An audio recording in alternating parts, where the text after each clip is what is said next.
Good morning, everybody. Welcome to another episode of Environmental Social Justice. I am your host, Wendy Nystrom. And today we have coming back for the third time, because he's an amazing guest, is Michael Valle of BELLA-TERRA Recycled Earth Products. Welcome back, Michael. Thanks. It's good to be back. And go ahead. Well, especially given the fact that we've accomplished as much as we have, which we think is going to be an exceptional thing for the environment. Absolutely. So just to fill in people, we spoke in June 2021. That was our first conversation. And that's when we were talking about how basically you're saving the world one building brick at a time. And what you're doing with your BELLA-TERRA is you are using waste materials to build pavers and veneers and construction. But now you've even grown into the construction side of things to do insulating blocks. So before we dive deep into your latest product, why don't we tell people really briefly what BELLA-TERRA is and what it's all about? Basically, we saw a need to recycle material within our business operation, which I think we talked about at one point, where we were getting tired of throwing materials away from the stone fabrication business at a very expensive rate, and just sending all of this beautiful material to the landfill. We thought, and it was the idea of my wife, that some of the materials were already to a degree sellable and repurposable based on stepping stones in your garden. So seam cutouts became stepping stones. And from there, we began experimenting on what other textures we might be able to achieve through tumbling and by use of mechanical refinishing of the material. And that's how we came up with BELLA-TERRA pavers, which was a hydro-stamped method of forming the paver, almost like a punch press. Okay. In manufacturing, punch presses were used for all sorts of sinks, sink fabrication, and crucibles, bowls, whatever. The punch press formed whatever it is that they were trying to achieve to make. Well, the same thing was true of the stone industry. A form of a punch press we acquired this hydro stamping thing, and we were making from 4 by 4 inch to 12 by 12 inch in various shapes and forms, pavers that were just absolutely wonderful to make different kinds of patterns. And my wife also dubbed most of the patterns as Mackenzie Childs kind of stuff. And when you look at some of the patterns that she created, you can see why that's the case, because we used every color that we brought in because we had waste from every material that we had. So we ended up with a variety of colors that was just amazing. When we realized that we at least solved part of the problem, we then, of course, realized that there was still additional materials that were left over. Yeah. Well, that's when I got the idea of trying to mix things together and see what I could do to make a material that was like a cement or concrete. And by combining a number of materials that came as a result of the process of fabricating stone, it turned into a cementatious formula, which almost 26 years later, we are now in commercial production of cementatious non-Portland cement materials. Could you explain so people understand what a non-Portland cement might be? Well, Portland cement is the base product for concrete. Um, the process of making Portland cement basically is they take limestone, put it in an oven, and cook it. That's how, in simple terms, they put it in an oven and they cook it. The unfortunate thing is that they cook it at thousands of degrees. It's a lot of energy. A lot of energy. The carbon footprint, Mm-hmm. the carbon footprint of making Portland cement is approximately 2.5 pounds of carbon Ooh. per person living on the earth each and every day. 2.5 pounds of carbon per person, I think, is still running around 9 billion tons of carbon that's emitted into the atmosphere on a daily basis.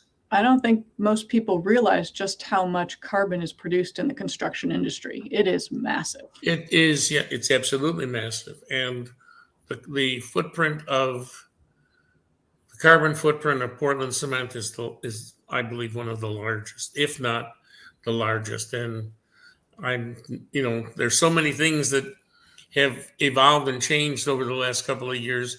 I'm not sure which is larger than what, but it is one of the largest footprints in manufacturing, and it needs to be reduced. Yeah. When you and I go ahead, I'm sorry. Well, the cement industry actually recognizes that. Yeah. When you and I spoke a couple years ago, one of the things that fascinated me was, you guys saw the problem. You set out to fix it through a lot of trial and error. This was not something you figured out in a year. This took a lot of trial and error of mixing different materials and figuring out what was sturdy enough to be used. But what fascinated me is when you were using gypsum from lithium-ion batteries, because that was brand new to me. Back then, I did not know that was a byproduct of lithium-ion batteries. I didn't know you could use it. So you were actually keeping these things from going into a landfill, which is pretty remarkable. I don't know if you're still using it as a material, but it's pretty good. We are working with a variety of gypsums that are synthetic gypsums that are created through water recycling. Oh, nice. And in particular, we have an interest in the gypsum from the recycling of lithium-ion batteries for many reasons, but primarily because the ion battery, the use of lithium-ion batteries has been recognized as one of the possible alternative energy resources of the future. Yes. With that, we need to take responsibility now for the full circle use of this energy, unlike we did not with the use of petroleum or fossil fuels. When we expanded the industry of fossil fuels, I don't think it was a priority by anybody to think what's going to happen here when we start making gasoline engines, diesel engines, and this and that, and using petroleum for everything from running the car to making the car out of plastic. Yes. I don't think we thought about that. No. And I would argue with anybody that any consideration to that effect actually took place, or conversations to that effect. So I believe if we're going to look for alternative means of fuels and energy sources, we need to consider from the onset, how are we going to work with this to its fullest capacity, yet repurpose the byproducts that are created from the use of the alternative energy. Use everything, waste nothing. Absolutely. Well, we need to. Yeah. And with the batteries now, ion batteries becoming more popular, an increased demand and use, there's going to be an increased waste. Yeah. Yeah, it's not a perfect material yet. So using that, and I mean, I've been following you guys for a couple years, and I'm very impressed with your tenacity at getting this, not only just paving stones and veneers, but could you explain to people what an insulating block is? Because that's a huge leap in the construction industry to do this. Well, we're working with NRG Block, Energy Insulated Block Company, and their concept is a patented concept where it's a full, complete thermal break. The block is actually two pieces and is held together by the insert, the foam insert that keeps the block together. But the break is 100% complete, unlike any other insulated block. Any other insulated block, there is a break in the thermal capacity of the block. So this now NRG blocks, BELLA-TERRA NRG blocks, offer the greatest insulation capacity that's available in an insulated block or building material. Can you explain why an insulated block is so incredibly important in a building? Well, it keeps the cold out and it keeps the cool in, or energy heat efficiency. In. Right. The efficiency of a building is increased considerable amount as a result of using a more effective means by which you build the building. Yeah. And it not only offers the insulating capacity, but it also offers soundproofing capacity as well. So your environment, your living environment, can be cooled and heated much more effectively, and it's much more adaptable to a more pleasant environment. Absolutely. And one of the things people don't tend to realize that I'm always talking about is not only is construction or building a large component of our carbon emissions, so is transportation. So if you want to take the world as a whole, it's primarily transportation and building and construction. And part of the building construction is that building envelope to make sure that your building, when you heat it and cool it, it stays inside. Otherwise, you're just wasting that energy and emitting more carbon trying to get it colder or get it warmer. So this actually combats that waste and combats those extra emissions by having a better envelope seal on your building. And I cannot stress how important that is to bring our greenhouse gases down.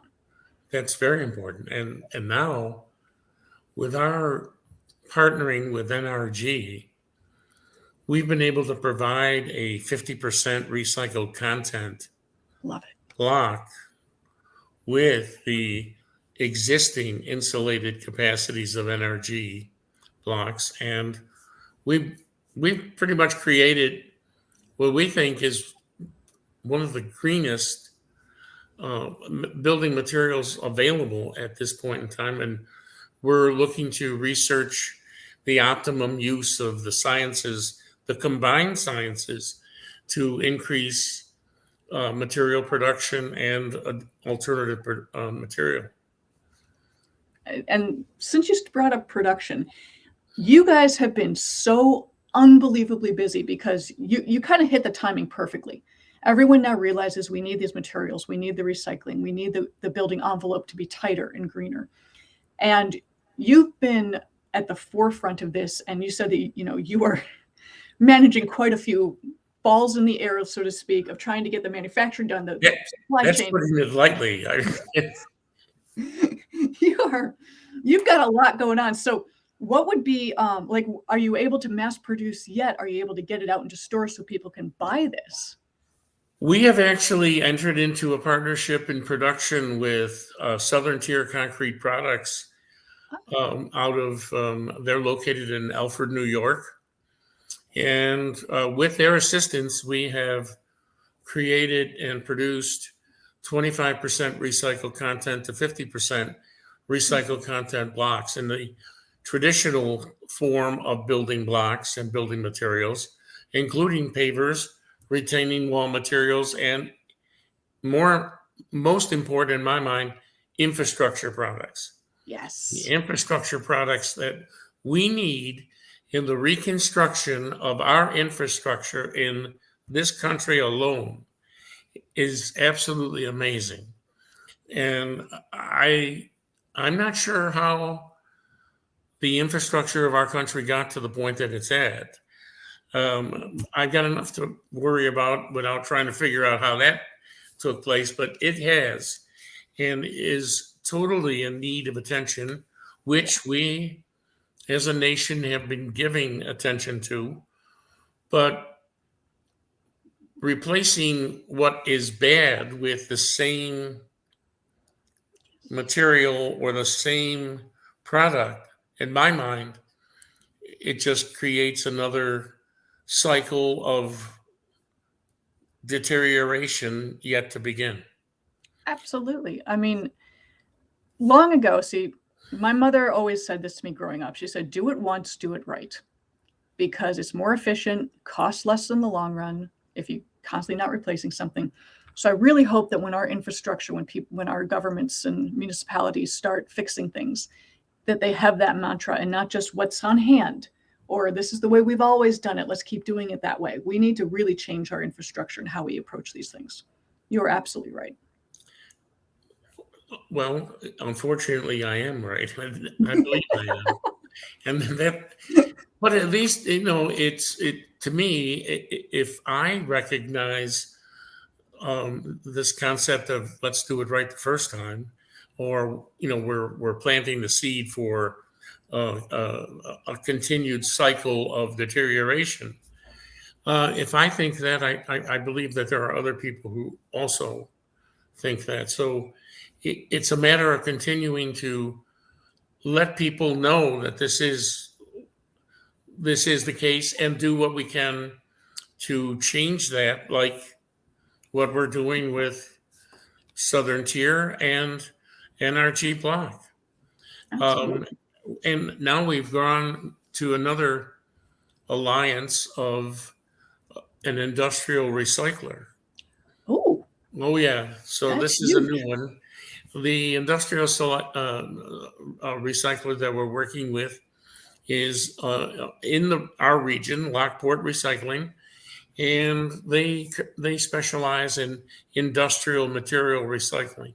So now we have the materials that come from industries, tool and die, lithium-ion battery manufacturing, and various natural stone manufacturing. And now with the industrial capacities of an industrial recycler, we've increased our ability to mix and blend and research and develop use of fines and aggregates that would work in replacement of strip mine type aggregates, or that's a biggie, which means our recycled content can be increased by percentages that will take it up in the area of 75 to 80% recycled content. Oh, wow. And now that can reduce the carbon footprint even further in many areas of manufacturing that exist at the moment, and in the processing of materials for the manufacturing of cement and concrete. So we've got some additional alternatives that we're working with. It's remarkable. I mean, the fact that you saw the problem, you addressed the problem, you're fixing the problem, but the partnerships and collaborations you've been able to get and work with people to keep things out of landfills. Because I'm always amazed by how much construction debris just gets thrown out. I see the roll-off bins, and it's full of materials that could easily be, repurposed or recycled. And it was just easier for people to dump it. And laws are changing. I do know for a fact laws are changing. Construction debris will have to be either repurposed or recycled coming in the near future. But you're just ahead of that. I mean, you saw this and you jumped on it and you said, no, this is not the right thing to do. It just takes a little bit more effort. Yeah. And a little bit The more. reward is huge. Well, I think it's going to be very big. The reward will be huge for the environment and for generations to come. Yeah. And I'm not quite sure exactly why it hasn't taken a greater effect sooner. That's the thing that It's hard work. That troubles, that really troubles me. That it hasn't been sooner than now. I mean, it gets to a point where disasters are occurring all over the world, environmental disasters. Oh, I know. And every day it seems as though another species is being affected to the point of extinction. Yes. Due to environmental incapacities. And why does it have to, my question is, why does it have to always get to an extreme before everybody says, oh, maybe we should do something? It's hard, and people don't like doing things that are hard. Yeah, well, I think human nature is that we're pretty lazy. Yeah, I mean, there's people. I mean, you and I both know people love to complain. They love to say, well, that's not fair.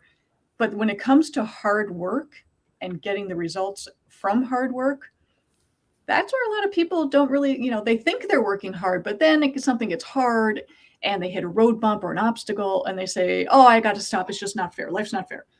You, I'm sure, have run into numerous obstacles and numerous barriers and have tried things, failed, tried a different blend, failed, tried something else, failed. And then you found the one that worked. And you said, we got it.